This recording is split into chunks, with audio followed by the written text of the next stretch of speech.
Hey everyone, I'm Megyn Kelly. Welcome to the Megyn Kelly Show. Potentially explosive news breaking overnight by the New York Post's Miranda Devine, related to the corruption investigation into Hunter and Joe Biden. The Post dropping a 14-minute video obtained by Miranda, by their reporters, and it was made by a man named Dr. Gal Luft.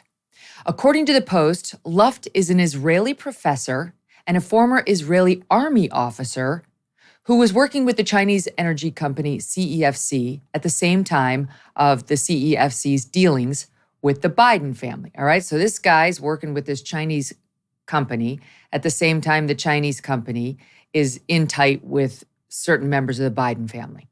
So he knows information. He knows about the CEFC's relationship with the Bidens. According to the Post, Luft is someone with deep Washington ties who was apparently well respected here in the States. He once ran the Institute for the Analysis of Global Security. For a long time, he ran that, with former CIA Director James Woolsey as one of his top advisors, not to mention some other very formal, very well respected former government types. And remember the witness? Do you remember this? A month or so ago, when House Oversight run by James Comer, Congressman James Comer, was talking about a whistleblower who was providing information about the Bidens and their alleged corruption, who suddenly went missing. This is apparently that missing witness, Luft, this guy, Gal Luft, this Israeli professor from this think tank. All right, so now he's come forward, he's on videotape, and he is spilling, in large part, what it is he wanted us to know. And he explains why he's not doing it in front of Congress, though he clearly would like to. The video was filmed from an undisclosed location because Luft says he is on the run. He says he may be on the run for the rest of his life. Luft says that he was arrested in Cyprus in February. He says he believes he was arrested, our DOJ is after him, to stop him from testifying before James Comer's House Oversight Committee about the Bidens. So he got arrested in February. Apparently he posted bail, but he went on the run. He jumped bail, and he's been a fugitive since April. Remember Comer said the whistleblower's missing? He said that Maria Bartiromo? Well, now he's resurfaced. And the U.S. government is telling a very different story from the one we're hearing from this guy, Luft. The U.S. government says this guy's a criminal. Luft denies it. The U.S. government says Luft is an arms dealer and that they want him extradited to America to face charges of conspiring to sell Chinese weapons to Kenya and several other countries. He denies all of that. He says that's just an attempt to smear him so that we will not listen to him and he will lose credibility in his allegations against the Bidens. Our DOJ is accusing this guy of, in addition to the alleged arms dealing, violating the Foreign Agents Registration Act, better known as FARA. So as you can see, each side has very different versions of what's happening here. But let's get to Luft's extraordinary video. This is the first look the world has had of this guy at him. First, here he is detailing why he says he's coming forward. For the past 20 years, I have been the co-director of the Institute for the Analysis of Global Security, a Washington-based think tank focused on energy security. I was senior advisor to the China energy company CEFC at the same time of its dealings with the Biden family. I want to be clear. I'm not a Republican. I'm not a Democrat. I have no political motive or agenda. I did it out of deep concern that if the Bidens were to come to power, the country would be facing the same traumatic Russia collusion scandal, only this time with China. The DOJ sent to Brussels a delegation of 6 people. They knew very well that I'm a credible witness. Okay, so he's had former contact with the DOJ. They sent a bunch of FBI agents out there to go visit him under the Trump DOJ in 2019. And we're going to get into the specific allegations Luft is making because it's confusing. But we're going to walk you through it so you come to understand it. Again, this is based on the New York Post and Miranda Devine's reporting. Luft, in addition to this tape that he just dropped, Luft says he was going to testify that the Biden family received payments from individuals with alleged ties to Chinese military intelligence. That the Chinese military intelligence officials were funneling money to Hunter Biden, to Jim Biden, that's Joe's brother, and also that the Biden family had an FBI mole who shared classified information with certain individuals at the CEFC. Okay, so the Bidens had somebody inside the FBI who was giving information to this Chinese company that would benefit this Chinese company. That's an extraordinary allegation. But there's an FBI mole, a former FBI guy or current FBI guy sharing information with the Chinese because they're connected with the Bidens, because the Bidens are asking them to do it. He describes a secret meeting in Brussels, March 2019. Again, this is under the Trump administration, in which he claims that he disclosed to a variety of agencies that CEFC, this Chinese company, was paying Hunter and Uncle Jim a ton of dough. $100,000 a month to Hunter, $65,000 a month to his Uncle Jim, in exchange for their FBI connections. This is the Chinese wanting some FBI connections via the Bidens, and also the use of the Biden name to promote China's Belt and Road Initiative around the world. He says this money didn't go directly to Jim and Hunter, but it went to them through a Biden family associate named Rob Walker.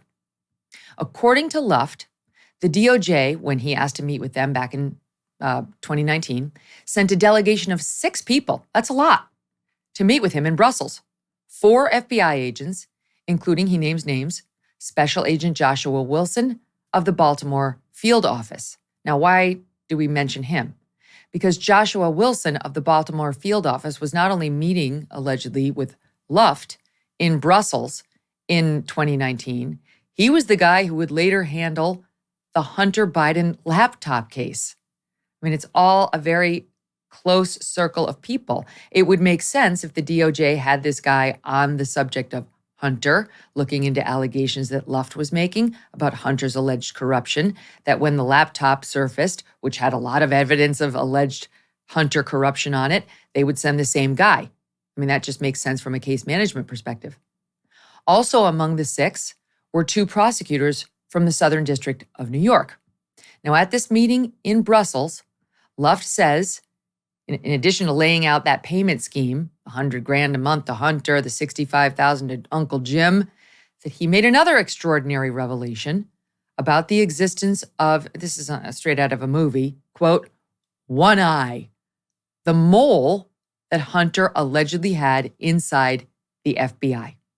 Over an intensive 2-day meeting, I shared my information about the Biden family's financial transactions with CFC, including specific dollar figures. But perhaps the most alarming information I revealed was of a mole within the DOJ who shared classified information with Hunter Biden and his Chinese partners. I told the DOJ that Hunter was closely associated with a very senior retired FBI official who had distinct physical characteristic. He had one eye. The FBI knew about, from me, about the Biden CFC deals before they got hold of the laptop, way before. Over the past 4 years that followed, me, my family, my friends, my associates, we were all harassed, intimidated, and finally, I was prosecuted. Who is this one eye at the FBI? Well, there's plenty of speculation online. There's a very well-known person at the FBI who only has one eye, former director.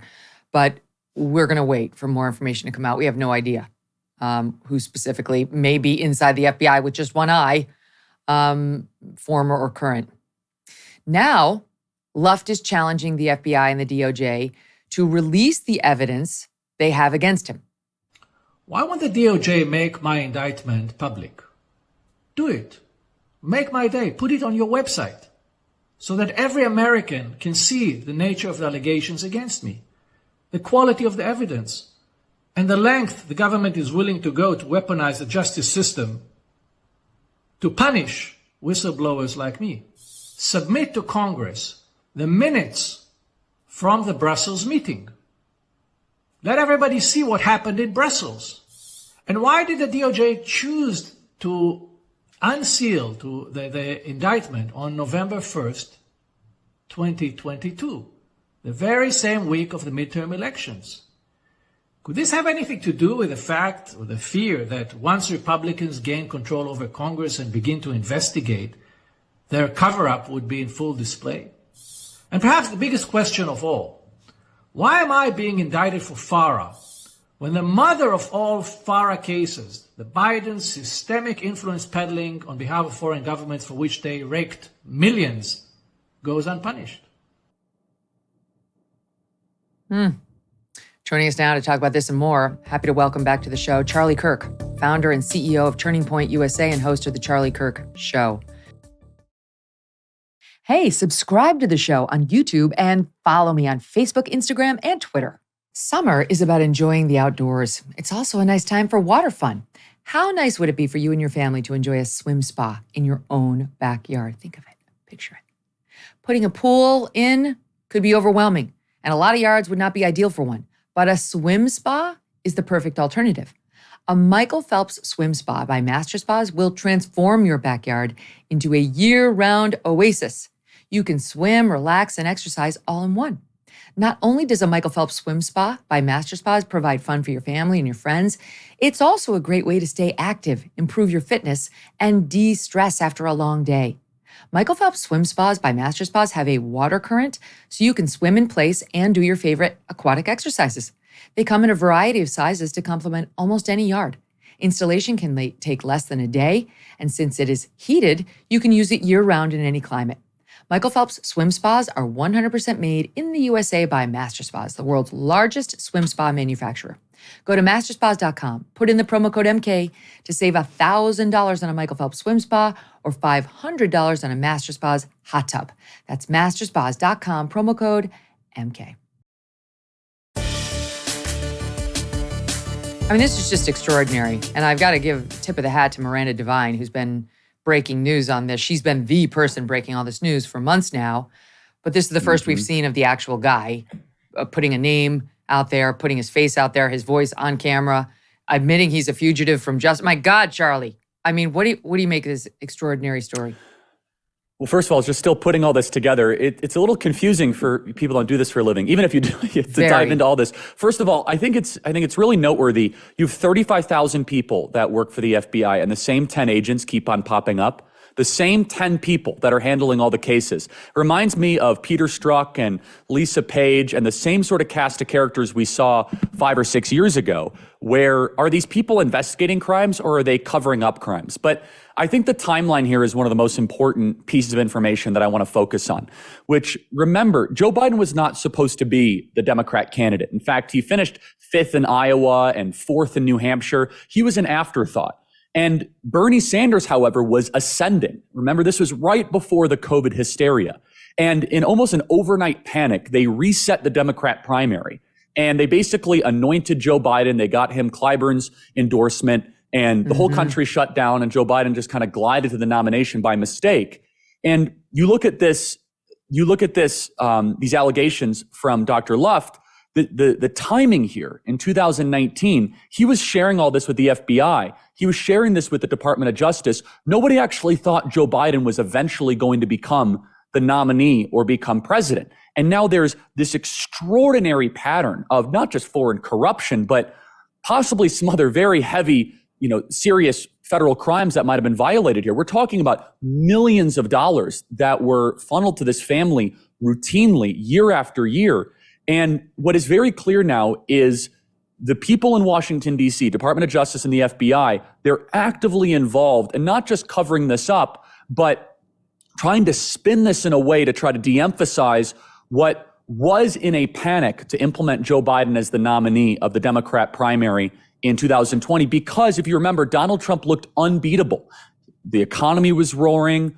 The country was in a really strong and stable place. COVID came, locked down the country, and they just said, oh, this Biden guy, I guess, can help us out. But they said that they had to swallow the pill metaphorically and say, I guess there's all this corruption stuff. I don't even think they realized how bad this actually was. And we're not even talking about the active interference on behalf of Joe Biden with his son Hunter when it comes to the IRS whistleblower case. This is a whole new development.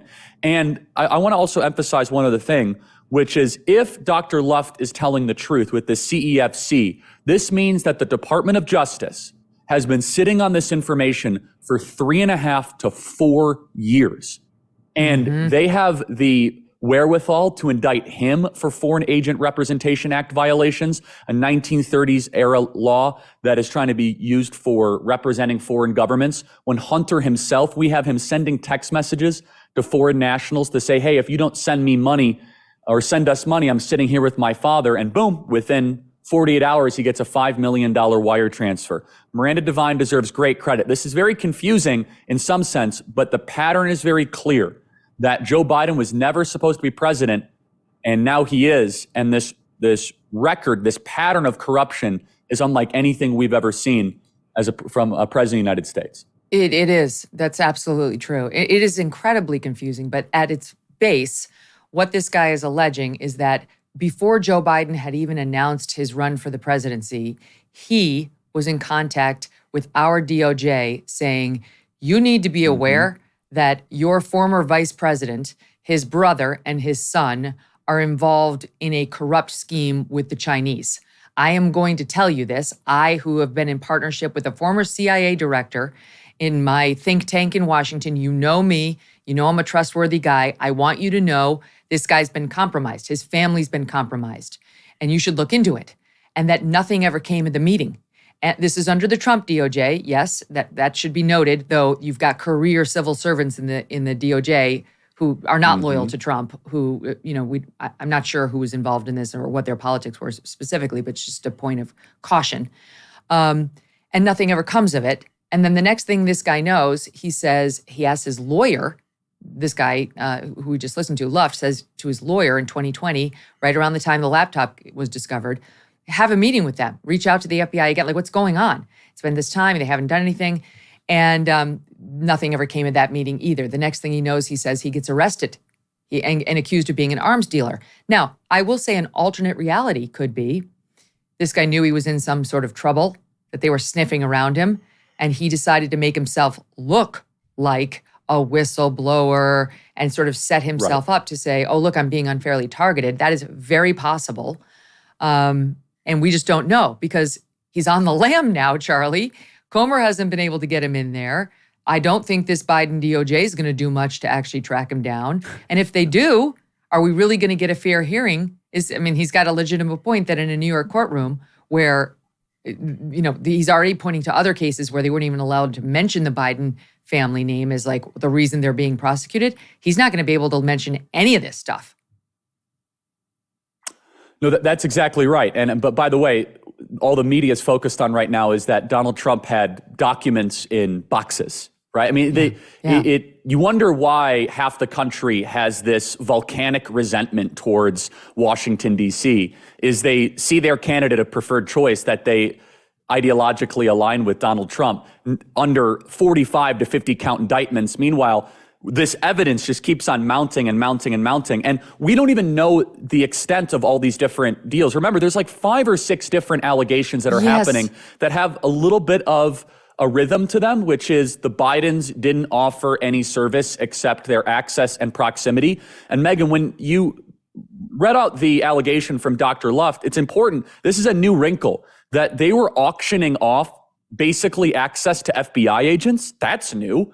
That they kind of have a not just informants in the FBI, they were kind of saying a wink and a nod, like, hey, if you want preferential treatment, you got to put us on retainer, $100,000 a month, and we can make sure we can navigate the FBI for you. It makes you wonder, when Joe Biden was vice president of the United States, was he setting up pieces of the government to be auctioned off at a future date and time to be able to be monetized by his son? It really makes you wonder what they were doing those last couple of months of the Obama presidency in 2015 and 16 before they left office. They were probably putting people in, loyal soldiers, loyal infantrymen of the Biden family, so that they could then go to foreign adversaries and say, hey, we can help you but it's going to pay. This is the way that third world governments operate, by the way. And it's not even a joke. I mean, if you land in a third world country, you know it's just pay for play, right? From the moment that you land, it's who you know, how you know them. You have to just kind of grease the wheels and you keep on going. This is exactly how the Bidens set up their family enrichment scheme.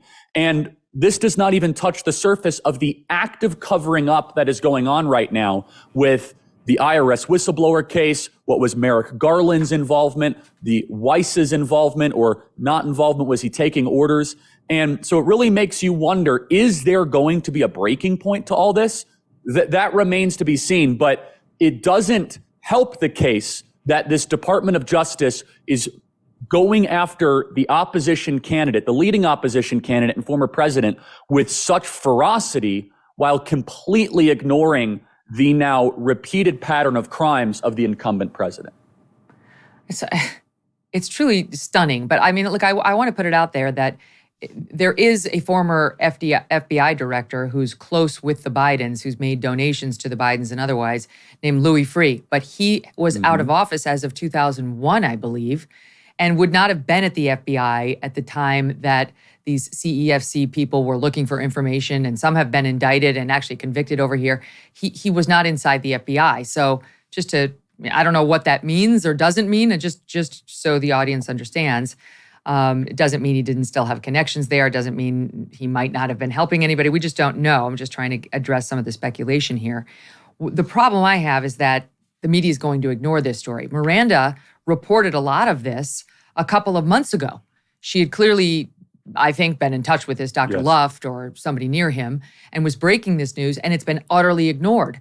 The only thing that's really new now is the allegations about one eye inside the FBI, and more explicitly, and the video of the guy directly saying he's being persecuted, he's been arrested, and now he's on the run permanently, and identifying himself as Comer's whistleblower who's gone dark. And we don't know whether Comer will ever speak to him or not. And if he doesn't, this goes nowhere. I mean, if he doesn't actually come in and give testimony, it's not going to go anywhere, which is really unfortunate because, this would be a huge story, Charlie, if the guy being accused was named Donald Trump. This is like an actual witness making actual allegations, not just FBI agents making shit up like we saw in the Trump case. Yeah, and this is an existential question of, do we still have some form of justice? And, I'm asked by reporters all the time, Megyn. I was just talking to one from the Washington Post recently. They said, well, why do Trump voters not trust the government and Department of Justice? Like they were super curious, as if they were investigating a question they couldn't find an answer to. I'm like, oh, really? How about this? They used the instruments of government for multiple years, Crossfire Hurricane, we're not going to let him become president, the fake Russia hoax, Bob Mueller, 4 years to disrupt and thwart a duly elected president, all the while to cover up and ignore the outright crimes of an entire Democrat crime syndicate, whether it be destroying evidence of Hillary Clinton, foreign influence peddling of the Bidens, pick your crime, any crime. And then they have to see their candidate that they have an attachment to be arraigned not just in New York by the federal government, and probably more charges looming. Yeah, there's going to be a sense of mass injustice. And so, Megyn, I'm not here to try to say, I want to see the Biden family, quote unquote, suffer. I mean, I would love to see justice be administered, but this is so deeply damaging to the nation if they don't have any sort of criminal penalty for what they've done. And I don't think the Democrats have really thought through what this means. I don't think they really care. I just think they hate half the country so much. They have such contempt for them that the ends justify the means to such a severe extent. But the amount of cynicism, Megyn, that I am getting from the Republican base, understandable, by the way, I'm right there with them, towards our federal Department of Justice, towards the FBI, towards just the regime of Washington, D.C., I don't see any way to remedy this at all, because it doesn't just feel like it. It is this way, that if you have a certain form of politics and if you have certain views that do not align in perfect harmony with the uniparty of Washington, D.C., then you better lawyer up, because there's a 50-50 chance you're going to jail for the rest of your life. Right. Whether your name is Dinesh D'Souza, Steve Bannon. Yeah, sorry, continue. Sorry. Yeah. No. I was That's just correct. adding, they'll absolutely ruin you. And if they can't ruin you criminally, then they'll censor you. They'll get you shut down. They get you deplatformed. Yes, that's right. They'll find a way of silencing you, whether it's behind bars or behind some censorship wall, which we'll get to in 1 second. I want to point out one thing. We've mentioned Hunter Biden. We've mentioned Jim Biden. That's problematic enough. These are his closest family members around him, potentially compromised. But the whistleblower here, Dr. Luft, is alleging that Joe Biden himself attended a meeting shortly after his vice presidential term ended at the Four Seasons Hotel in Washington, D.C., with his son Hunter and with officials from CEFC. That Joe Biden himself, who said he never did business or even discussed business with his son Hunter, what the Hunter was doing, that he was there, that Hunter was there, and that CEFC officials were there. The New York Post reports that allegation by Dr. Luft was, quote, corroborated when the FBI interviewed another attendee, Biden family associate Rob Walker. So the FBI went on to interview Rob Walker. That's the one through whom the payments were allegedly made, the $100,000 a month to Hunter, the $65,000 to Jim after this meeting. And the FBI did interview this guy, Rob Walker, who apparently told the FBI it's true. Joe Biden sat there with Hunter Biden, with CEFC officials, and they had this discussion. So that all needs to be looked into. I'm not saying, I don't know whether it's true or it's not true, but that all needs to be looked into, because now you're talking about Joe Biden himself sitting there cutting this deal. Yes. It's not just the corrupt son and brother. Well, and right now there are top-level meetings happening in Beijing between Biden officials in China talking about, debt deals and trade negotiations. You have to wonder, is there a part of the Biden administration's calculus, or Joe Biden himself, where he feels he has a debt to pay? Is current United States foreign policy or trade policy being impacted by these deals that were struck at the Four Seasons? I don't know, but based on this pattern of outright corruption and wire transfers, and Hunter Biden just demanding payments from Chinese Communist Party officials saying, hey, you better pay me, I'm sitting next to my father. This is the highest of all the allegations that really concern me, or the most seriousness, the heaviest of all of them, which is, okay, you sell out for access to the government. That's nothing new. It's really damaging and awful. But is current policy being impacted? Are there current deals that are being administered or being struck that are being put forward because of past cash payments that were made to the Biden family? We don't know that. And there is a Chinese expression, a Chinese Communist Party expression, where they would say you have little bad mouth, big help. It doesn't translate perfectly, but you might talk a good game against China, but you're a big help to the aims and the ambitions of the Chinese Communist Party. They call this elite capture. And Peter Schweizer has detailed this beautifully in his book, where they will purchase, they will invest in the American ruling class. They can't believe how cheap it actually is. $5 million here, $10 million here. And what do they get in return? Uninterrupted expansion of their Belt and Road Initiative. Zero recourse at all for what they did with COVID and the cover-up and the disappearing of scientists and all the different corruption around there and the leak from the Wuhan Institute of Virology. And so right now, there are current negotiations happening in Beijing. Makes you wonder if the Biden administration's tone and their approach has been impacted by past deals that are now just finally coming to light. Most fascinating. I mean, your point about COVID is well taken. Look how reluctant the administration has been to actually get to the bottom of how this thing, this COVID virus got unleashed. And, diminishing reports about a lab leak, and only forced to release the intel when both houses of Congress demanded that he do so. I want to point this out.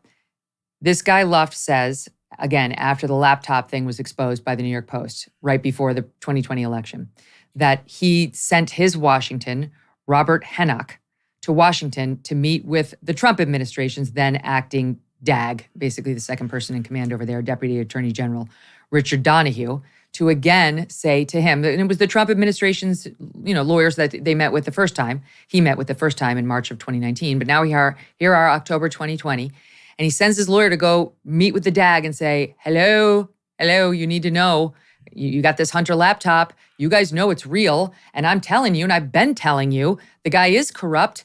Why won't you listen to me? And apparently the Post reports that that Donahue, the DAG, had agreed to meet with Luft's attorney at a Starbucks near DOJ headquarters, and they corresponded. And Luft showed the Post the emails between his attorney, this guy Hennock, and the DAG, that they were corresponding privately. And Hennock wrote to our DOJ at the time, October 2020, this story is about corruption at the very highest levels of government and politics. And I think it can all be corroborated, but nothing ever came of the meeting until February of this year when Dr. Luft was arrested. Again, we don't know Dr. Luft. We don't know whether he was already in trouble and was trying to style this whole thing as a I'm being persecuted, I have bad information. That is also very possible, but we need answers. It's not enough to just say, BS, move on, nothing to see here. This is too big to ignore. I'll give you the last word on this one. Well, no, especially if they are actively trying to throw the leader of the opposition party in jail for the rest of his life. Yeah. If the standard is now you're going to put the guy who's leading in the general election polls and by 50 points in the primary polls in prison for 200 years, then, oh yeah, the gloves are off and we're going to look into every nook and cranny and exhaust every option of the current leader of this regime, Joe Biden, and there's plenty there. What a crazy, crazy story. I just like a one eye, like arms dealing. I'm on the run for life. I can't. All right, stand by, Charlie, because there's much, much more to discuss. Charlie Kirk stays with us for the full show today. We'll be right back.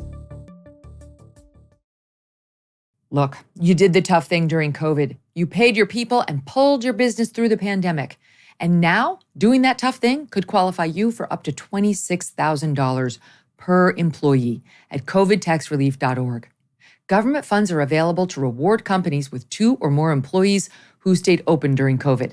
This is not a loan, and you don't have to pay it back. The program's complicated, but no one knows more about it than the CPAs and tax experts at covidtaxrelief.org. You pay nothing up front. They do all the work, and then they share a percentage of the cash they get for you. Businesses of all types, including nonprofits and churches, can qualify, even those who took PPP loans, and even if you had increases in your sales. You did the tough thing for your employees during COVID. Let covidtaxrelief.org help get you up to $26,000 per employee. Visit covidtaxrelief.org. covidtaxrelief.org, covidtaxrelief.org. So Charlie, before we move off of Hunter, I want to update the other extraordinary allegations against him, that the FBI, that the DOJ intentionally tanked the case against him on his tax crimes, on his false application for a gun, alleging that he'd never been a drug addict. And there's been more information on that. Now, there are 2 inside IRS whistleblowers who have come out to say that the DOJ interfered in this case, that the prosecutor who was involved and appointed to investigate this was thwarted at every turn, stopped from bringing charges in California, stopped from bringing charges in Washington, D.C., did not have the autonomy that he's now claiming he had, did not have the autonomy that Merrick Garland is now claiming he had, that the fix was in, is basically what they're saying. And Abby Lowell is the lawyer for Hunter Biden. He's come out and attacked the whistleblower. He's come out and said these 2 are hacks, basically, that they've got some sort of an agenda. And he suggested that Shapley, who's like the main guy who is running Heard on this investigation, that he says he and or the other as yet unnamed whistleblower who spoke to Congress may have been pushing false articles about Hunter for a long, long time. He says there was an October 6th, 2022 Washington Post article that revealed prosecutors had, quote, sufficient evidence to charge Hunter. And Abby Lowell, Hunter's lawyer, is basically saying, how would they know that unless you spoke to the press? You've been trying to get the press to turn on Hunter for a long time. You have some sort of an agenda. You're probably partisans. And meanwhile, we have absolutely zero reason to believe that they're partisans. In fact, the reports I've seen suggest they're both Democrats. So if they're partisan in any one way, it would be in Hunter's favor. And he points to this article in the Washington Post. Well, now Shapley comes out and pushes back against Abby Lowell and says in an extraordinary moment on July 5th, in an affidavit, which means it's sworn testimony, written testimony to the House Ways and Means Committee, that he unequivocally swore he was not the source for that Washington Post article. I mean, this is not what you do when you're lying. When you really are the source, you just say, I'm not the source, and you move on. This guy swore to it in testimony that could get him indicted if it's false, and went on to say, I have never had any contact with the two reporters on that piece, stated under oath that I have never leaked confidential taxpayer information, which is what he was accused of doing by Hunter's lawyer, and then expressly authorized the Washington Post and its journalists, any Washington Post journalist, to release any communications directly or indirectly with me, agreeing to waive any purported journalistic privilege. And then they also went to the Washington Post and asked them to correct these allegations and to make clear that he was not the source. So this guy has gone above and beyond to try to dispute, to push back on this nonsense allegation by Abby Lowell, Hunter's lawyer, that they've got an axe to grind and have been releasing confidential information about Hunter for a long, long time. I mean, I think it's a pretty clear case of Abby Lowell trying to throw whatever he can to discredit these two whistleblowers. Yes. And what malpractice from the media to platform it. First of all, the media has been the biggest cheerleaders for illegal leaks over the last couple of years. Remember the IRS leaking Donald Trump's tax returns in October of 2020, right before the presidential election? Or how about the leaking of a private phone call that led to Donald Trump's impeachment with Eric Cimarella, who said, I don't like this phone call. It led to the first impeachment of Donald Trump. So we don't know who actually leaked this information, but it's awfully rich to have the media platform these allegations from the lawyer of Hunter Biden saying, they're illegally leaking information. I thought that's all you do in Washington, D.C. is leak information against people you don't like. Adam Schiff, I mean, the guy, every other briefing that Adam Schiff was involved in, he would get in an Uber and go to MSNBC and just make stuff up and just say, we have credible evidence that will be coming soon that Donald Trump colluded with the Kremlin. So we don't know where this information, originated from. But if it did leak from Gary Shapley, okay, that's the way Washington, D.C. works. But it seems as if he is denying it rather forcefully. But I want to focus on something that is around the story, because oftentimes you hear in Washington, D.C. that the cover-up is worse than the crime. And they say, if they only wouldn't cover it up, then it would be fine. This is the opposite in this case. The crime is way worse than the cover-up. In fact, it's very clear that there's a calculated effort that is underway that they have to cover this up. And even if they get caught covering it up, it's worth it, because the crime is going to lead to something that is far more serious than obstruction of justice or trying to put Merrick Garland to try to slow down an investigation. And Gary Shapley's interview that he's done several interviews. He did one with Bret Baier that I thought was really powerful. He said, we were told to avoid specific protocols and procedures that we as IRS agents always take that would have led us to far more serious crimes. And so the question is here, why and who is orchestrating? Who is the grand conductor, if you will, of this cover-up? Is it just happening out of ex nihilo, out of nowhere? Or is there somebody that is saying, no, do this and don't do that? And it's very obvious. The big guy, Joe Biden, is awfully nervous that the more you look into Hunter Biden, it becomes clear that Hunter Biden was operating as a proxy for the Biden family, paying for bills, not declaring income, and selling out United States policy and access to enrich their family. And so we're going to hopefully get some sort of an idea soon of, was Merrick Garland taking orders directly from Joe Biden and then via the Department of Treasury, which would be Janet Yellen, who oversees the IRS technically, to try to either slow walk this investigation or get a sweetheart plea deal. But the crime here, what we're talking about, the crime here is prostituting yourself and United States policy for cash. And there is a word that we use for that. It's called treason. It's going to be very hard to prove that, but it's certainly all signs, indications are pointing. And it's just a very simple question. For what service was rendered for $40 million that the Biden family was able to get over a decade? That number comes from James Comer directly. Yeah, exactly. Yeah, no, I mean, that is a big question, because Hunter Biden had zero expertise in gas and yet was paid $50,000 a month by Burisma in Ukraine, and was getting all this money from the Chinese for what? Let's get specific. I'd love to know. And thank God that the Republicans won the House and they have an investigation underway, because at every turn we find out there's been a stymieing, a stifling by these career civil servants who have loyalty apparently not to the truth in too many instances. I don't want to malign the ones accused by Luft. I don't know. But in too many instances over the past 6 years, we've seen a fealty to politics and not to justice and it being blind. On that front, two other items. The cocaine at the White House, the reports now, Charlie, you'll love this. Politico reports as follows. One official familiar with the investigation cautioned, the source of the drug is unlikely to be determined. They're unlikely to find the source, given that it was discovered in what was allegedly a highly trafficked area of the West Wing. Was it? Is it?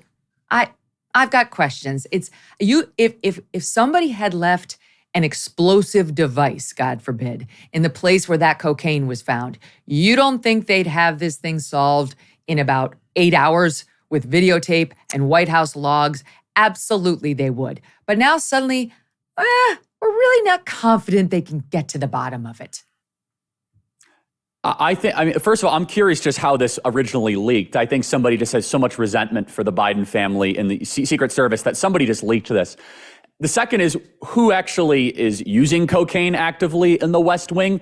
That's a serious question. It could be Hunter Biden, or even more troubling, are there White House staffers that are regularly using prohibited substances to try to just get through the workday in the White House? And so it goes to a broader and deeper question. I remember being in the West Wing, visiting Donald Trump, President Trump, when there was story after story, Megyn, that he was drinking too many Diet Cokes, that he is in great health danger, or it's bad for the democracy, it's a threat to democracy. And by the way, it is 100% true. The guy loves Diet Coke. And even though aspartame is really bad for you and all this, he seems like he has more energy and vitality than I've ever seen. It's just the laws of gravity don't always apply to Trump. So that is true. And yet now an actual prohibited, federally regulated substance, illegal substance, is found in the West Wing, and people just kind of say, well, we don't know, we're going to get to the bottom of it. It shouldn't surprise you, because this is the way this current regime works. Again, I am just shocked that we're even getting this information. Somebody either leaked it or reported it, or maybe it's even worse than that they're telling us. And so I don't want to read too much into it. Secret Service found it. Secret Service found it, and Secret Service may have told somebody, who knows. I mean, Dan Bongino, former Secret Service man, as you know, he tweeted out the following, Charlie. There's absolutely zero chance anyone other than a family member brought that cocaine inside the White House complex. No chance that it would make it past the MAG security checkpoints. Family bypasses those.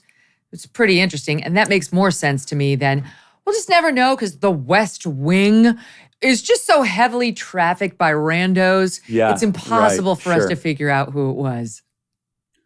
Well, and I mean, it just kind of goes to this theme that I personally feel, which is just the outright desecration of our institutions. I mean, what kind of disrespect you must have for the White House and for the presidency to just kind of bring in some blow and be like, oh yeah, it's just heavily trafficked, it's just perfectly fine.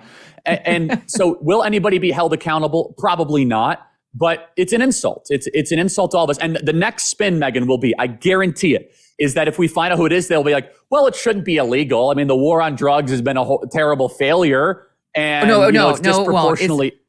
I think it's going to be, poor Hunter has had a relapse. No, that's true. Yes, exactly. If it's Hunter, right? Or whoever it is, it's so hard when you're addicted to drugs. It's such a sad, sad occasion. Yeah, and it's victim bashing if you dare attack that they go into the White House to go do lines of cocaine. And so look, it's just another piece of evidence of the deterioration of our institutions, just the lack of respect. And quite honestly, I do not have a lot of patience or compassion for people that feel as if they need to continue their drug abuses in the people's house. Yeah, same. I mean, so far what we know we've had over the past week or 2 weeks is some man masquerading as a woman showing off his fake breasts at our house, the people's house.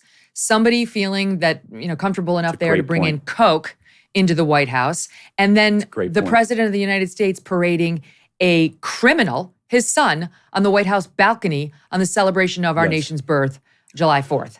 That's happened for sure over the past 2 weeks. That is such a great point, Megyn. And so then you also had, the LGBT whatever celebration with, 2 gay flags and only 1 American flag. And it goes to a theme that I've been hitting on our podcast, which is the deterioration of the holy. And I don't mean holy in a religious sense. I mean the country we grew up in where certain things are honored and revered, where there's a certain type of behavior that is unacceptable in our institutions, where you act differently, you dress differently if you go into the White House. Where I remember the first time I went to the White House, Megyn, I was at a lack for words. I said, here I am, a kid from Chicago who didn't go to college, and I get to go into the White House where the biggest decisions ever been made. You feel a weight and a heaviness, and we are losing that. The desecration of the holy and the elevating of the profane is happen at a record pace, from the topless celebration of that freak show out on the White House lawn, to the cocaine thing, to even inviting that Mulvaney freak into the White House and acting as if, you're one of the most brave people I've ever seen. This pattern is not insignificant, which is the institutions, the traditions, the behaviors, the language that once tied us together, where we said, we don't do that here. We don't elevate a different flag other than the American flag at the White House. We don't speak in a certain way. We don't take off our clothes on the White House lawn. We are losing that. And we're losing it because this idea of the separate, of the elevated, is no longer there. Because why? The current occupant of the White House does not believe that the White House or these institutions are worthy of that kind of separation, that kind of, we have certain rules and customs and traditions, because they do not have respect for it. And it's the further deterioration of what we would consider to be the sacred in our country. I was going to get to this later, but I've got to bring it up now. Joe Biden's, the CDC under Joe Biden right now, the CDC has issued guidance. This is from the actual CDC website, offering advice to men who want to masquerade as women on how to chest feed babies. The CDC is saying it's possible. This is from their website, quoting, "Can transgender parents who have had breast surgery breastfeed or chest feed their infants?" Yes. And then goes on, "These families may need help with the following." One page containing the guidance is located on their infant and young child feeding in emergencies toolkit. And they actually go on to say an individual does not need to have given birth to breastfeed or to chest feed. There is nothing there about the significant risks to a baby, not to mention torture of an infant trying to suckle at the fake breast of a man who 9 times out of 10 will be getting off sexually from having the child suck his nipples. Well, this is the CDC. It's disgusting. It's disgusting. I'm glad you went there, Megyn. This is a gateway drug to the normalization of pedophilia, is what it is.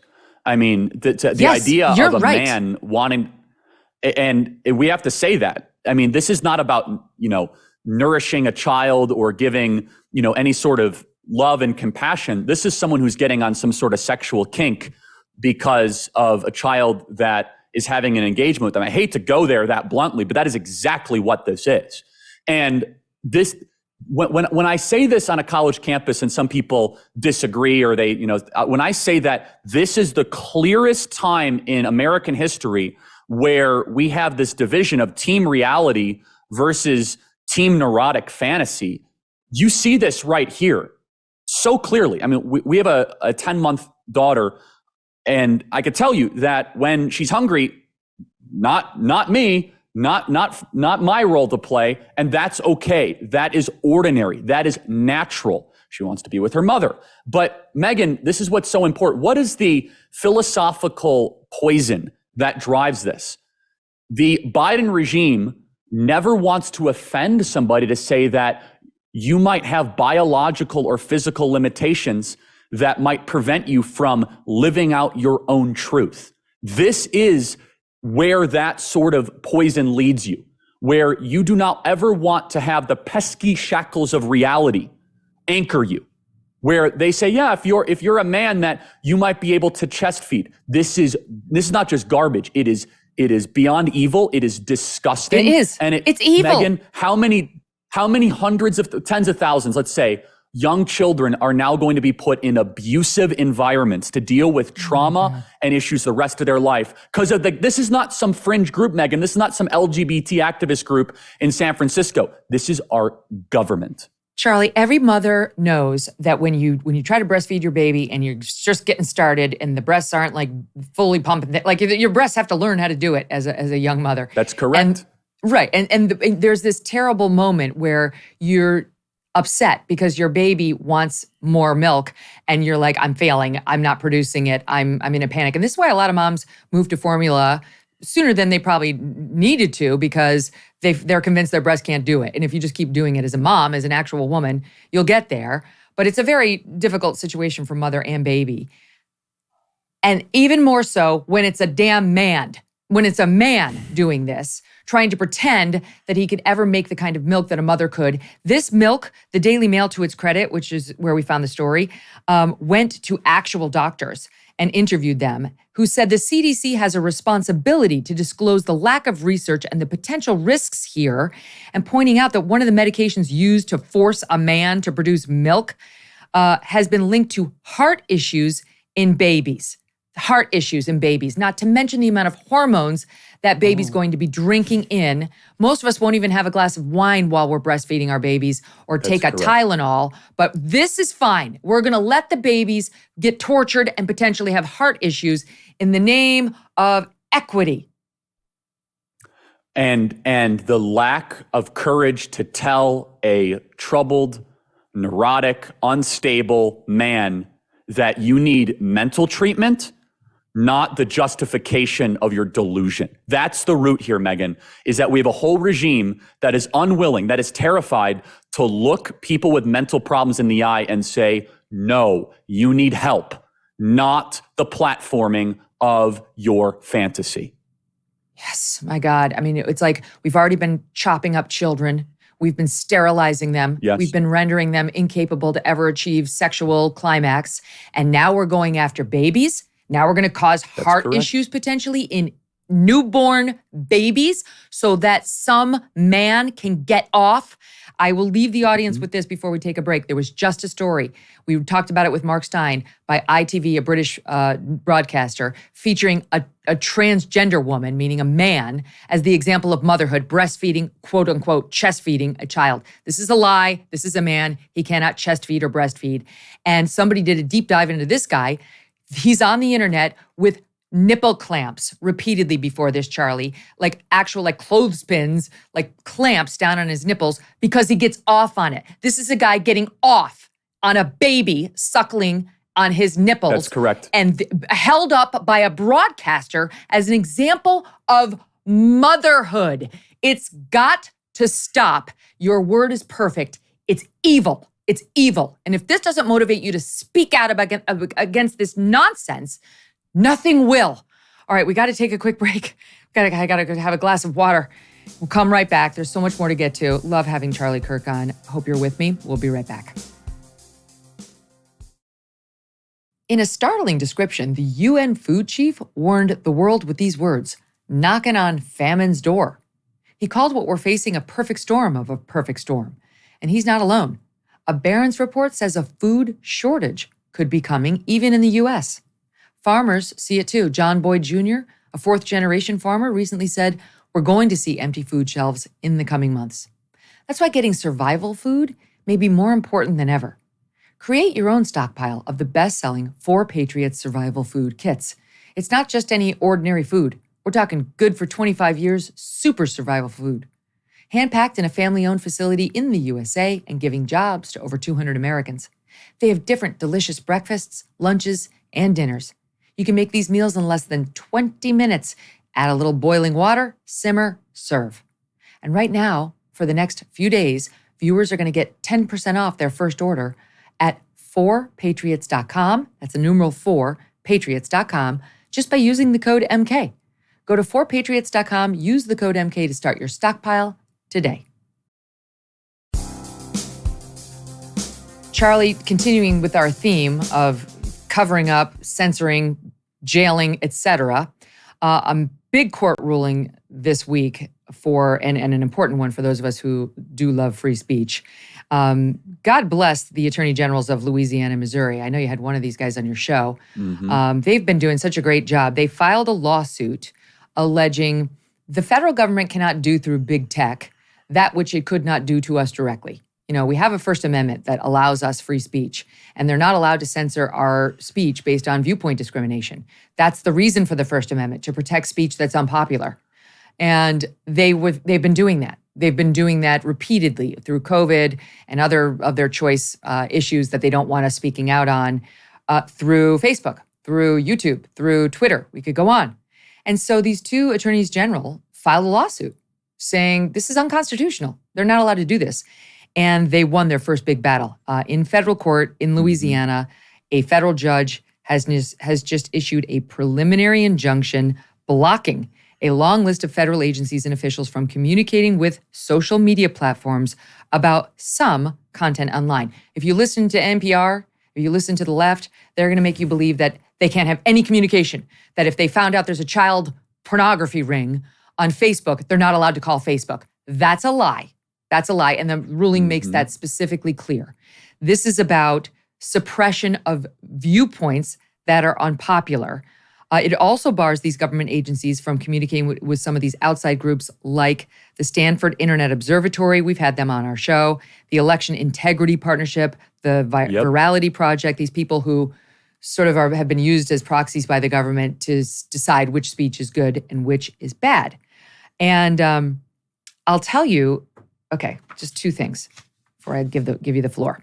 This is what the judge found. Quote, if the allegations made by the plaintiffs are true, because this still has to go to trial, it's just a preliminary injunction pending trial, the present case arguably involves the most massive attack against free speech in United States history.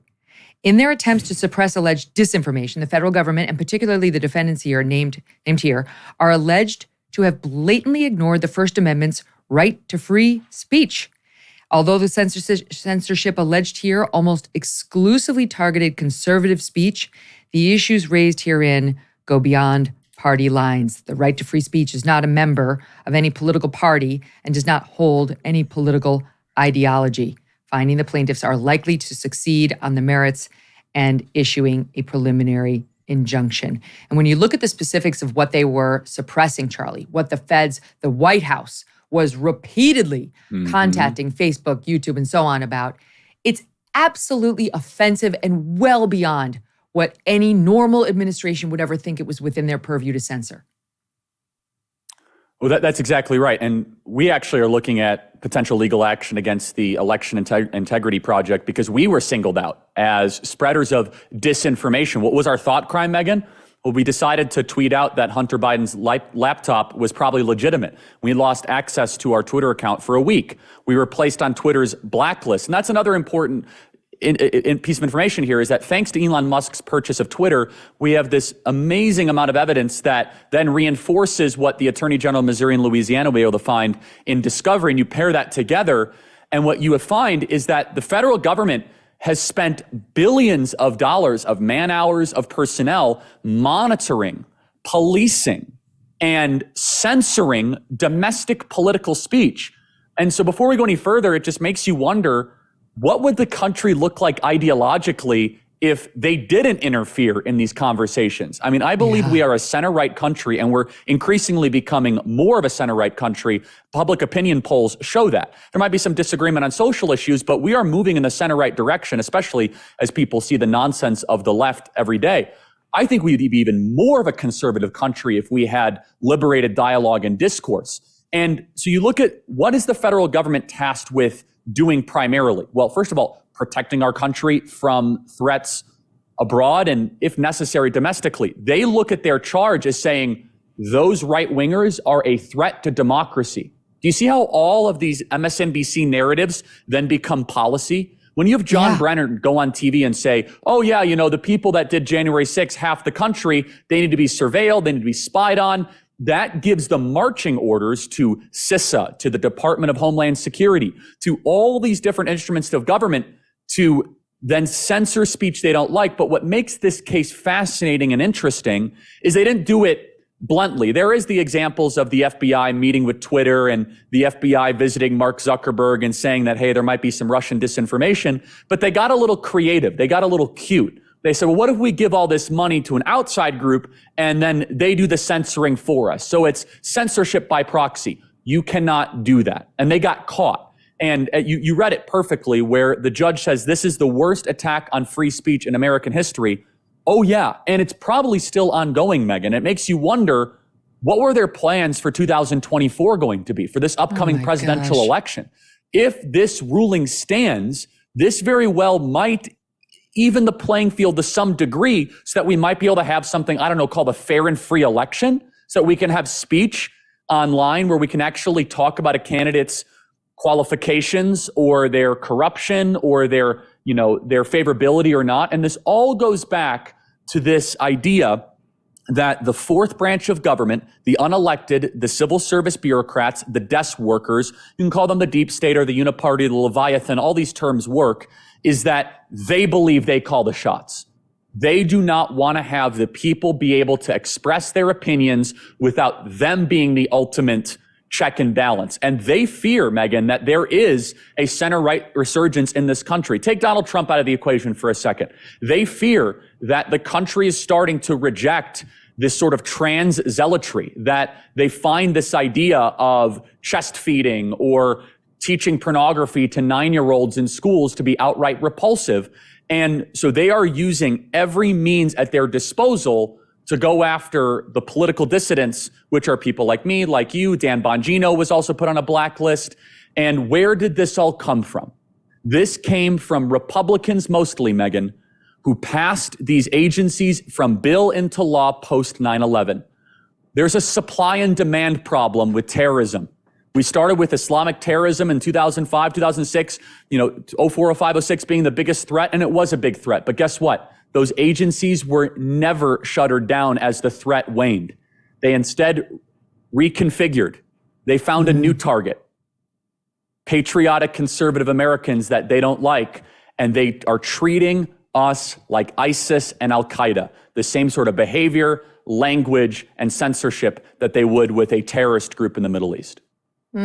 Gosh, you're so right. And it's when you see, you get to pull the curtain back and see behind the scenes what they were actually doing, how angry they were at the social media companies when they didn't censor. In particular on COVID, they go through, it's, if you want to go look at the judge's opinion, it's on, I think, page 9. They go through the list of some of the things that they pushed on. The COVID response team from the White House contacting Twitter to remove an anti-vaccine tweet by Robert Kennedy Jr., there you go. And asking for oversight by big tech on similar tweets. We're asking you to be our partner in this censorship. Then you've got one, this is just a few examples. You could go down the list. April 2021, Facebook reported it would have a new policy allowing for the removal of certain profiles due to off-platform behavior. All right, so if you're bad in your personal life, Facebook can remove you. And the White House requested more information on the specifics of this policy. Oh, we really like it. Facebook's like, yeah, go for it. From the filing, it appears this guy Flaherty told Facebook, I care mostly about what actions and charges you're making to ensure you're not making our country's vaccine hesitancy problems worse, accusing Facebook of being responsible for January 6th and indicating that Facebook would be similarly responsible for COVID-related deaths if it did not censor more. Just the threats that went on here. June 2021, a Meta, that's Facebook, executive confirming to the White House staff that they would continue to increase censorship of misleading information, according to the White House's, quote, requests. They committed to providing weekly reports to the White House. My God. And here's the final example I'll bring up here. This guy Flaherty, again, he was deputy assistant to the president at the time. He wanted to know why Facebook had not removed a Tucker Carlson video that was anti-vax or raising questions about the vax, questioning how that video had been demoted, which he'd been assured it had been, since it already had 40,000 shares. That was unacceptable to the White House to be allowing, not promoting, but just to be allowing Tucker's video to be shared. Facebook reported that Tucker's content had not violated any Facebook policy, but Facebook nonetheless agreed to give the video a 50% demotion for 7 days and stated that it would continue to demote the video. Unbelievable. I got asked once by a student on campus, and they said, Charlie, why do you think you are right in historical terms? I said, look, I might not be right on every issue, but I know I'm on the right side of history because the people doing the censoring are never on the right side. And this is the best example, that if you have to use the full force of government to shut up people you don't like, and Megyn, if I could just connect the dots, I've been warning about this culture of shutting people up that you disagree with that originated on college campuses. Instead of having debate and dialogue, instead of saying, oh yeah, actually the vaccine is safe and it's effective and Robert Kennedy Jr., here are the facts and let's have a dialogue about it, they have to use force. And so there are really basically two ways you could set up a government. You could set up a government using speech and dialogue and reason and debate, or you could set up a government based on force. Our original constitutional model that we celebrated this week on Independence Day, when in the course of human events it becomes necessary for one people to dissolve the political bands that have tied them to another, it was making an argument based a government on speech, that you no longer can force us, King George. You can't force us to do things we don't like. You're going to have to use reason. And it says to use consent of the governed. This current regime, they're done with that. They don't want to talk to you. That's a waste of time. Why would I talk to Robert Kennedy Jr.? He's a kook. Why would I talk to Tucker Carlson? He's a Russian puppet and propagandist. This is the pattern of tyrants to use the instruments of government to go after people that might be a threat or might be pose some sort of disagreement to their aims and their ambitions. The second part of this, Megyn, which is interesting, is that they'll use other parts of the government to get what they want in a it's not that hard to detect. It's done in kind of a mafioso way. And so, for example, Mark Zuckerberg had several pending issues in front of the Federal Trade Commission. And it's very similar to kind of how the crime families would operate, where they'd show up to Mark Zuckerberg and they'd say, it'd be quite a shame if you get an unfavorable ruling from the Federal Trade Commission.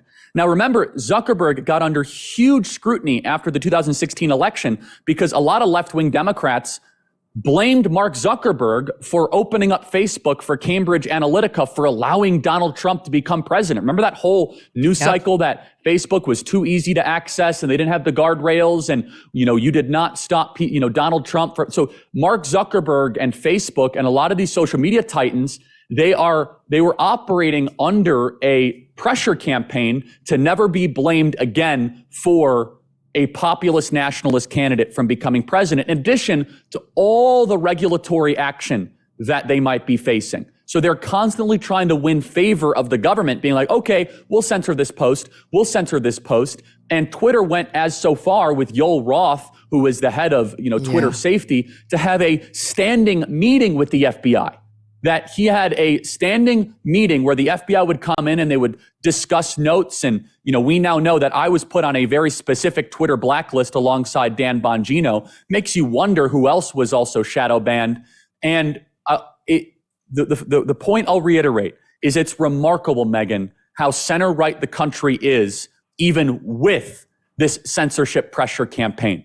And I think one of the reasons why Pride Month kind of fell flat for a lot of the trans zealots is because Elon Musk purchased Twitter, and the last 13 months we've been able to get the word out about chemical castration of kids and the sterilization. When you're allowed to have at least a semblance of a marketplace of ideas, it is a proven threat to tyranny, to totalitarianism, and quite honestly, this garbage that they're force feeding. The only way the left is able to win, I truly believe this, is if they're able to shut us up.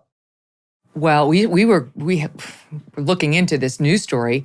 There was a news company. I'm trying to figure out the news station. I can't remember it off the top of my head.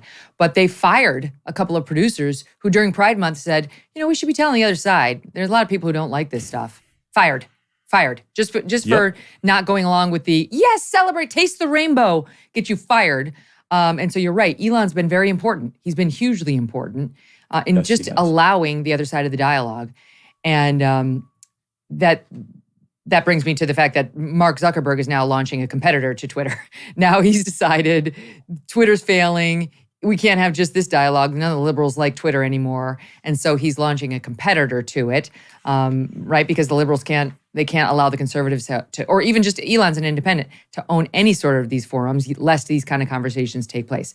That was just a side point. But I want to talk about language because yesterday we saw a case. It happened over the July 4th holiday, but there was a mass shooting in Philly and 5 people were killed at the hands of this shooter who was a biological man who went around looking like a woman. Now, something weird happened. When the city officials came out and talked about it, Charlie, and I reported this to the audience yesterday, they would not say, city officials held a press conference on Tuesday. They refused to name the suspect. That's weird. Usually the cops, the city officials will tell you who did it. It's people like me who won't say the names of the shooters because we don't want to give them infamy. That's correct. But this is strange for the actual officials to not release it. And then they said they were unsure, they wanted to point out. The New York Times pointed out that the authorities clarified they were unsure of the suspect's gender identity. Who gives a shit what his gender identity? Like, is it a man or a woman? Is it a man or a woman? That's just the basics, please.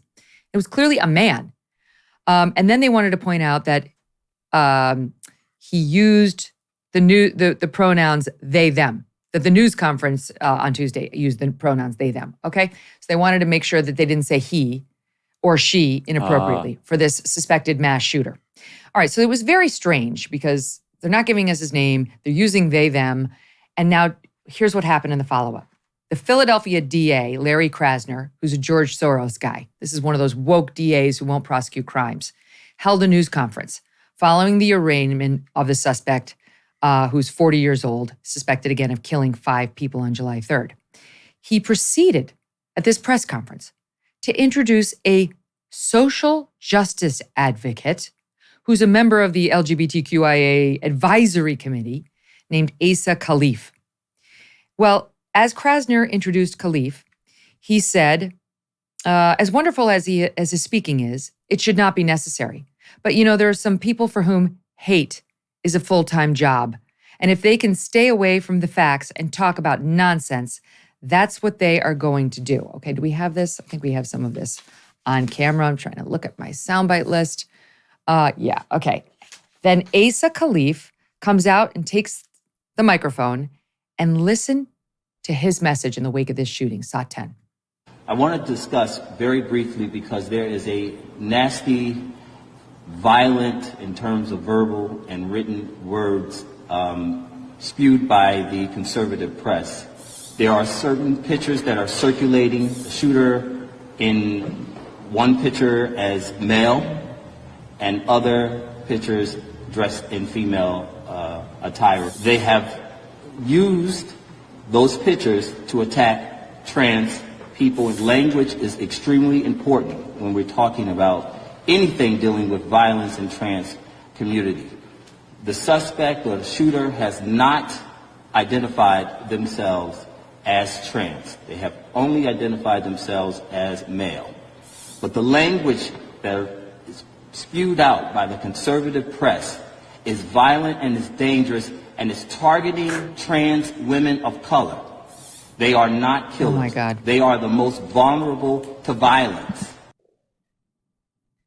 Oh my God. Yes.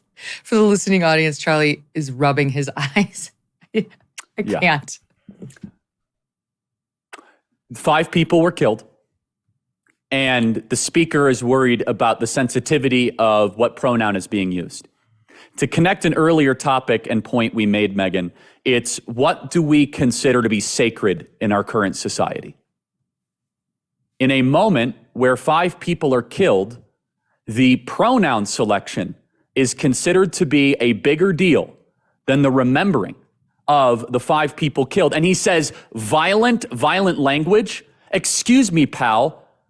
Whatever this person was, killed 5 people, is a murderer of 5 people. And we have to be hypersensitive over what pronouns we use, of what language that we use. And this person was obviously a cross-dresser and had deep-seated mental problems and all the information. Charlie, he had breasts, okay? He had breasts and wore women's clothes. I couldn't care less what he called himself. Well, and it's also, this is what they're spending their attention on. Because, look, Friedrich Nietzsche had a great quote, and he said, you could tell a lot by a society based on what is the central piety of the thing you're not allowed to make fun of. And that is considered to be the most holy thing in the society, right? So you can strip at the White House, you could do cocaine and blow at the White House, you can have gay flags at the White House, but so the traditional institutions, the things that we would revere, the things that we consider to be holy and sacred, and things that we would lift up and really adore, forget all that. But at a press conference where 5 people were massacred and murdered or killed, the most important thing is the language from right-wing pundits that might misgender the murderer. That the murderer is the victim, and that is the key, Megyn. That is this is what they teach on campuses, that the murderers are not actually the perpetrator, they're the victim. That they're only led to do that because of our language, that we did not properly treat them. No, you're a scumbag that's going to go to hell for murdering 5 people. And the idea of platforming a quote unquote social justice activist for this shows exactly where we are inside. This is beyond repulsive. It's vile. It's disgusting, but it's fitting because forget 5. They're basically what they're saying. Who cares? 5 people are killed. The true violence is the fact that you don't use proper pronouns. Yeah, that's exactly right. This guy opened fire on random people, killing 5 people, 4 men and a 15-year-old boy, shot a 2-year-old boy 4 times in his legs, shot a 2-year-old. And we're supposed to give a shit what the pronouns are? Well, we don't. We don't care. We don't care about this man. We don't care about what he wants us to be calling him, but it's very obvious whether he called himself trans or not. Yes. He wanted us to perceive him as a woman because he grew breasts. That doesn't happen naturally. And he pranced around in women's clothing. He's a murderer. Obviously, there was some sort of gender confusion. I have no idea what the label was. But the fact that not only was there some sort of press correction to the gender, but he had the nerve to parade this guy out, to lecture us on the right-wing press fostering hate, brings it all home. And this guy saying that trans women are not killers, they're the most vulnerable to violence. I mean, I could show him a slew of stories and internet videos that we've been subjected to in which these so-called trans women are threatening all of us if we say anything to them, be it at a restroom or a locker room, what have you. Yeah, a couple things. First of all, the Rainbow Mafia, they are one of the most violent group of people. Most death threats I receive, most violent confrontations that we receive in all of our travel and commentary comes from what we call the Rainbow Mafia. And they are aggressive, they are ferocious, and not to mention, I could just list some examples off the top of my head. The Nashville mass shooting, which there's still a lot of questions. I don't think we ever got that manifesto, by the way. No, it's been 3 months, we didn't. Yeah, and so that just kind of disappeared. The thwarted mass shooting in Colorado Springs of a person under the trans delusion that was going to do a mass shooting in Colorado Springs. Thankfully, law enforcement interceded. And that's just off the top of my head. There's other examples as well. But why is it that this is considered to be sacred? Well, and you look at it, innocent life is not nearly as important as the trans agenda. We could speculate, Megyn, but I think it's just important to notice it and repeat it, that they are so all in on this trans thing that even if it means the massacring of innocents, that is nowhere near as important as the furtherance, as the acceleration of this, not just radical, this repulsive agenda that is going to our kids and our society because they would not dare want to offend the murderer. Yeah. You point out that, our children, I know you've been commenting about this too, but did you see the teachers unions recommended reading genderqueer, for teachers this summer? Like, you said, like our school sends our kids home saying, these are some suggested books that they could read over the summer if you want to keep their brains active. Okay, I like that. Well, apparently the teachers union does that for teachers. And the books are a little bit to the left, you might say. They lean a little bit to the left, like white fragility. Yes, by Robin DiAngelo. And not to mention Genderqueer, which is a quasi-pornographic book. And if I may just also add one of my least favorite politicians in America who's just so nauseating and repulsive, Gavin Newsom. And, Gavin Newsom goes to Boise, Idaho, because he has this whole thing to try to go to red states to try to prove that he has all this big following. And he goes to this bookstore in Boise, Idaho to talk about, these are all the, in his Bane-like voice, I'm the governor of California and we don't ban books in California. And this is a call to action. If you see Gavin Newsom walking the streets or at an event, respectfully but forcefully, you need to ask him and read these books that he says are banned, which are pornographic books. And so these politicians are trying to virtue signal on this, Megyn, like, oh yeah, we don't ban books. Yeah, excuse me, we should ban pornographic material from 8, 9, and 10-year-olds in their classroom, period. They should not have, animated instructions of how to do anal sex for a 10-year-old, period. End of story. And now the teacher union has this book, Genderqueer, which is a pornographic book in their recommended reading list. Makes you wonder, what is their focus on the sexualization of children? And the answer is that the quicker that they are able to rob a child of their innocence, the easier they are to control. That they're going to need some sort of direction, some sort of authority figure. They do not want that to be the family. They don't want that to be mom or dad. They'd rather have that be the government or some sort of TikTok influencer or some sort of public school teacher. The inappropriate content to children has parents outraged from coast to coast. It's even got some Democrats upset. I mean, this is, I don't think, entirely a partisan issue. And thankfully, while they may be trying to shove it down the throats of the teachers who are then going to try to pass it on to our kids, the parents are starting to speak up. And you know what? The consumers are starting to speak up. And that brings me to the bloodbath at Disney right now. Yeah, I'm so heartened to see it. Disney, the June Daily Mail reporting on this, is looking at an almost $900 million loss right now, following a series of woke flops at the box office. Apparently, there's an analysis out there showing that films like Lightyear, in which they decided to make Buzz Lightyear gay, The Little Mermaid, which is now woke.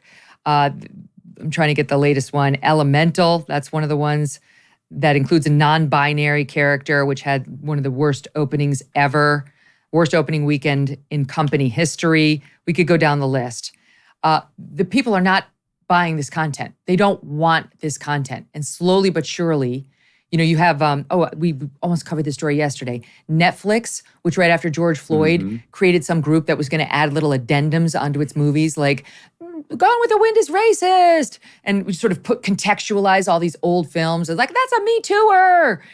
That division has been eliminated bit by bit. All these media companies are eliminating, and big tech companies are eliminating their heads of diversity because it's just a wasted position where somebody just glorifies their wokeness and tries to lecture. Yes. So it's failing.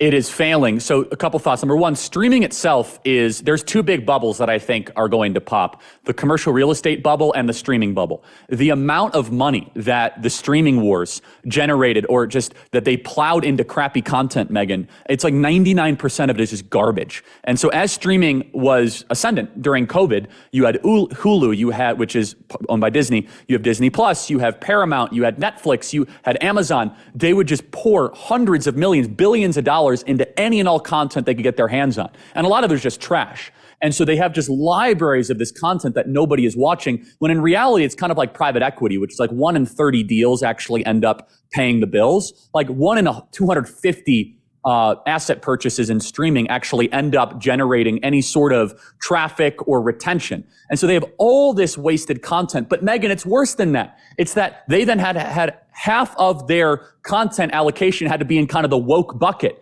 And I don't know about you. I mean, I haven't gone to Netflix in a couple months, but it's like every other show is like some black lesbian in a wheelchair, like protesting some injustice. I'm like, I don't like, it's just not very interesting to me, right? Yeah, just have a normal romantic comedy or a drama, thriller. Yes, or just something, or like a World War II documentary, or I don't know, something that just isn't complaining, right? Like, listen to me complain for 90 minutes. Like, okay, great. Like, I got enough of that.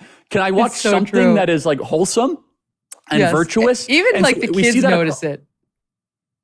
Oh, yes. And by the way, it doesn't elevate you, right? And that kind of goes back to a theme we're talking about. Do we have things that lift us up where it tries to make us become better humans and, talk about what is good and virtuous and beautiful and what is heroic and courageous? And that really is what art at its best should be. And so you look at the box office this week with almost no promotion, total word of mouth. The number one movie in America right now is Sound of Freedom, which is an amazing story about anti-child sex trafficking, beat Indiana Jones, beat all of this. And so Disney's $900 million bloodbath, I think, is only beginning. And Bob Iger, who now has reassumed the role of CEO of Disney, has a really tough kind of situation in front of him because he has so many radical employees that he relies upon for graphic design, for screenwriting, that are so all in on the LGBTQ agenda. He has to continue to push content at least out to satisfy their demand. And so he has this anchor that he has to just, okay, guys,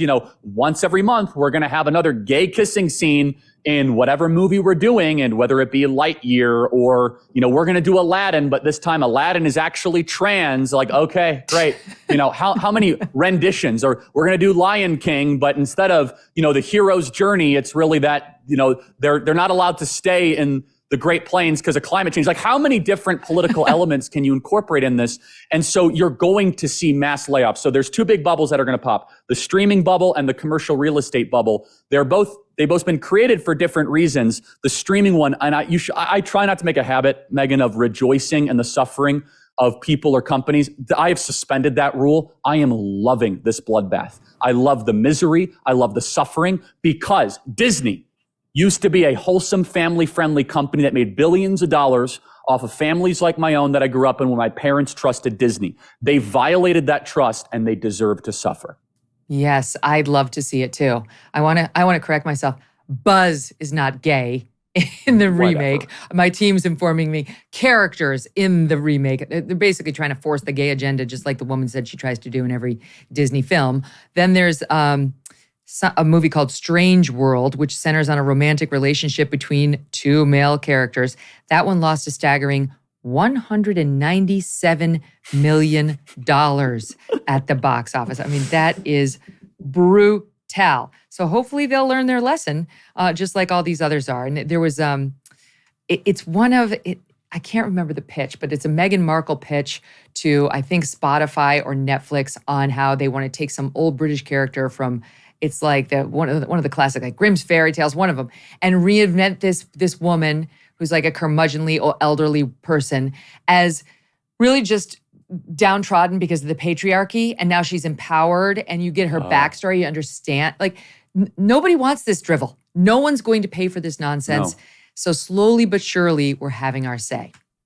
Yes, and the boycotts are making a difference. We are having our say. Again, if you want to talk about a potential gold rush, a non-woke creative team that is able to just deliver content that is wholesome, that is uplifting, that is funny, that can challenge kind of the, let's just say, insane orthodoxies that reign the day, right? I mean, it's just, there's so much opportunity there. I don't know who is going to seize it. But right now, there's an unsustainable business model that came after Floydapalooza of the major streaming giants that are collapsing in front of our eyes.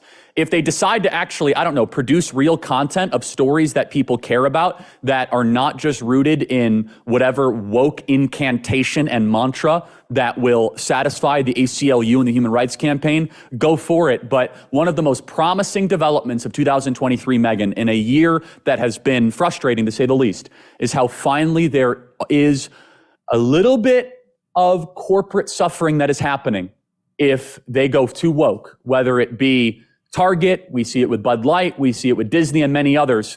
Whether this will manifest and spread to other places, we shall see. But when you're dealing with family content and you decide to try to make, the most radical gay agenda the forefront thing, don't be shocked when families start to unsubscribe. That's right. Here's the thing on Meghan Markle. Harry and Meghan's potential next great idea is a Great Expectations-inspired show. This is according to The Mirror. The show is apparently called Bad Manners, and the production will be based on Charles Dickens's character Miss Havisham. The prequel will recast the lonely spinster as a strong woman who is living in a patriarchal society. It's amazing. No one wants to see that. No one wants to see anything like that. No one wants it. And I mean, I look at a show that, I mean, you look at like Downton Abbey, which is like one of the most successful shows of the last 10 years. Maybe people actually want a restoration of the traditional and the ordinary and the elevating of things that have passed down successfully for multiple generations. Not everything has to be an activist campaign of weaponized complaining. Yes. In fact, it's really not that enjoyable to watch. No. You're so right on. And you think about Downton Abbey, yes, these, the women there are in traditional roles and so on. But I loved that show. Lady Mary was really the strongest character on the whole thing. They didn't portray women as these weak, sad little characters. This is Meghan Markle's view of Hollywood, that everybody's portrayed. No, just because you're in a traditional family with sort of old school approaches to values and culture doesn't mean the women are disempowered. As I said, Lady Mary was probably the strongest character on this show. Yes. Old Lord Grantham, less so. And what you notice in the writing of Downton Abbey, it's a profoundly deep story, is that, okay, a woman might be in a traditional role, but there are complexities and challenges and issues and the drama and the tension. It's almost you can't look away. And so this isn't that hard, right? You and I are kind of figuring out this on air really simply. Why won't Disney? They know it too, but they're held hostage, Megyn. Because every time they might float this out in a creative design meeting, 1 out of 10 will say, excuse me, why do we not have a Black trans person as the lead?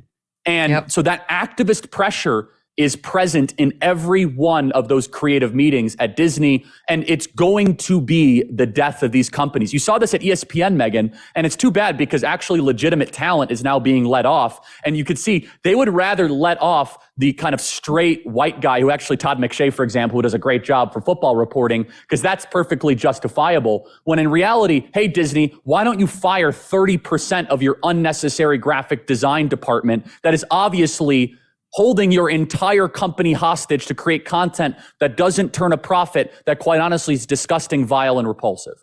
Yeah, I've told the audience this story, but Doug and I went to see Macbeth on Broadway last year. It was starring Daniel Craig, so we thought it might be cool. Wrong.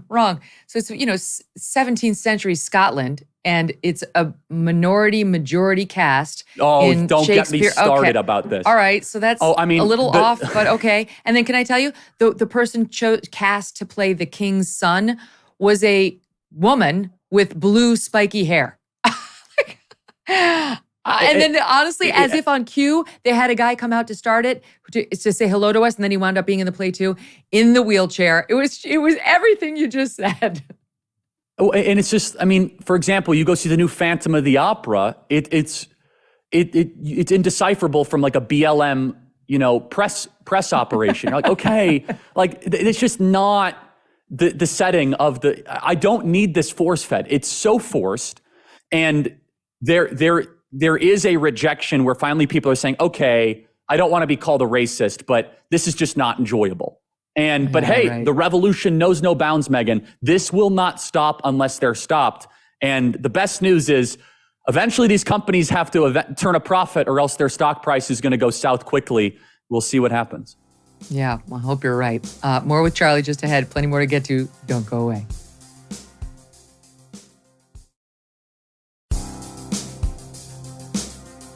Sadly, there is nothing more quintessentially American than fireworks and gun violence. I have to say, I did not go out on July 4th and would not. The idea of going to a mass gathering, a parade, or a big fireworks thing outside seems insane to me, to be blunt, in America, because America is awash with guns, and now people don't just have them, they seem to want to shoot people with them and use them for whatever, That was our friend Joy Reid. Welcome back to the Megyn Kelly Show. Charlie Kirk remains with me. This is a multimillionaire, went to Harvard. I can't go out on the streets. I'm going to get shot. You think? Yeah, I mean, look, I have a couple thoughts on this. First of all, this is the same sort of neuroticism that was kind of the premise of COVID, that you can't have a decent life because of some sort of, fringe likelihood that something might happen to you. And I wish Joy Reid was just honest. What part of American culture is it customary to fire off weapons in July 4th? What part of America does that usually happen? In largely urban, black-centered areas. This is not a racial comment, but does she have the courage to say that? Like, look, if you go to a fireworks celebration in Des Moines, Iowa, I think you're going to be just fine, Joy Reid. I think you're fine. If you go to downtown Philly, I don't know. I mean, so if she wants to make a political statement here about it, go for it. But if she wants to talk about gun violence on July 4th, I was raised in the suburbs of Chicago, and it's a tragic pattern, but you would see the next day, 45 shot in downtown Chicago, 10 killed in downtown Chicago the day after July 4th. And so I have a lot of thoughts on Joy Reid, and we can proceed in that way. I found one of the most illuminating comments from her the last week, where she said she only got into Harvard because of affirmative action, which I found to be quite interesting and fitting. But she is now allowing her neurotic fear of whatever, gun violence or thing to happen to dictate her behavior, exactly the same sort of operating premise that we lived through under COVID. Yeah. And honestly, I mean, we talked about the Philadelphia shooting. That was July 3rd. There are shootings in America. We have over 400 million guns, but your odds of actually being targeted in one of these mass shootings are still, you have a better chance of being struck by lightning. I mean, it's just absolutely Correct. astronomical, the odds against this happening. And yet she wants to scare the bejesus out of her audience that the streets of America are basically just a hellhole. Like that WNBA player said yesterday, America's trash. We're trash. We're not doing right by people. Okay, sure. And it reminds me of the Michelle Obama comments after the Supreme Court opinion striking down affirmative action in college admissions. She made it sound like this is just the America of Jim Crow. And, she's so super sad for the poor people who this is going to affect. You work so hard, you toil away, you don't have any connections. And then, your one lane for it gets shut down. And I said the day she said this, you know what? Same, Michelle. I had no connections. I worked super hard. I had absolutely no family legacy, just like you. It's not a black thing. It's a class thing for the most part. If your parents didn't go to Harvard, it makes it extra hard to get into Harvard. And you don't need a side door just because you're black. It helps if you have no connections, you have no money. Those are the people who could use help getting in. But she wants to make it all about race. And now it turns out, Charlie, I'm sure you saw this, but like days before or a week or so before she was lamenting about this terrible state of our country, she was out with Tom Hanks on his yacht. She was out. The oppressed Obamas were out on the Tom Hanks yacht, vacationing with Tom Hanks, a different kind of American royalty, some lavish vacation with the Tom Hanks family in Greece, crying about our shitty country. Yes. Yeah. Greece, where diversity is their strength as well. I mean, could you pick a more kind of homogenous country? So look, I mean, this is the affirmative action thing. I'm super glad the Supreme Court did what they did. I wish they would have been even more forceful. And it's very simple. Should race matter in the selection of individuals for positions? And the answer needs to be unequivocally no. Race does not matter. Your competency should matter. Your character should matter. Now, are there going to be, difficulties and externalities? Of course, that's called life. However, what Michelle Obama and Joy Reid, they act as if the only reason why blacks are not able to get into certain colleges is because of racism. As if there are no other factors whatsoever, such as, are they more or less likely to be raised in a two-parent home?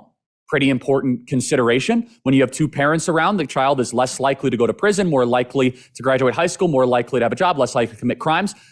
Why don't they ever talk about that? Well, because they would much rather create an entire set of political circumstances that allow them to virtue signal from their super yacht in the Aegean, which is, oh yeah, America's so unbelievably racist. Keep on giving us political power and watch our Netflix documentary because you are super oppressed and you might as well not make good decisions. One of the things that I'm trying to do at Turning Point USA and that I'm trying to push our leaders to do is you need to have a public policy agenda that challenges people to improve their own life, does not challenge them to complain or try to bring down pre-existing power structures. Yes, life is difficult. Life is hard. You might not be treated fairly all the time. What are you going to do about it?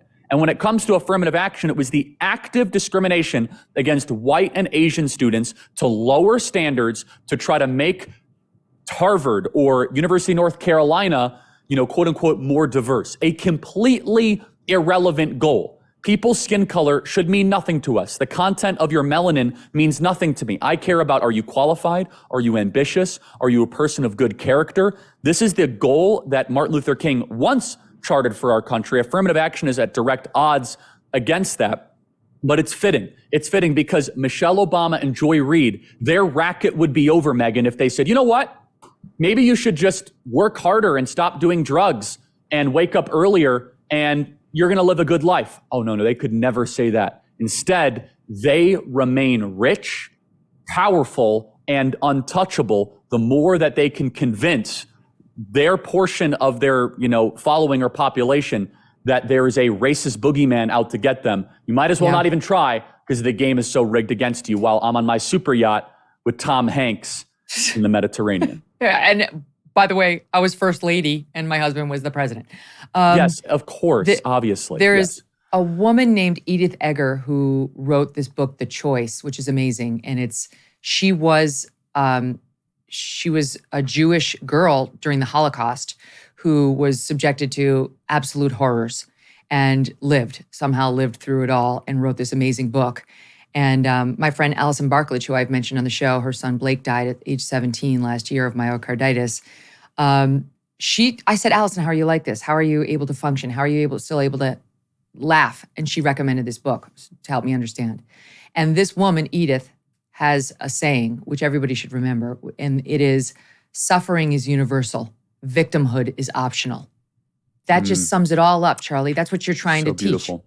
Yes, no, that's exactly right. And that I'm familiar with that text. I've never read it, but it sounds very similar to a book that has impacted my life greatly, Viktor Frankl's Man's Search for Meaning. Similar circumstance where it says you have agency, you have a choice of what you are going to make of your suffering. And it is the story that you tell yourself about the suffering that will determine your life. And so suffering, again, is universal. The first, Buddhist principle is life is suffering. There's nothing but suffering as far as the eye can see.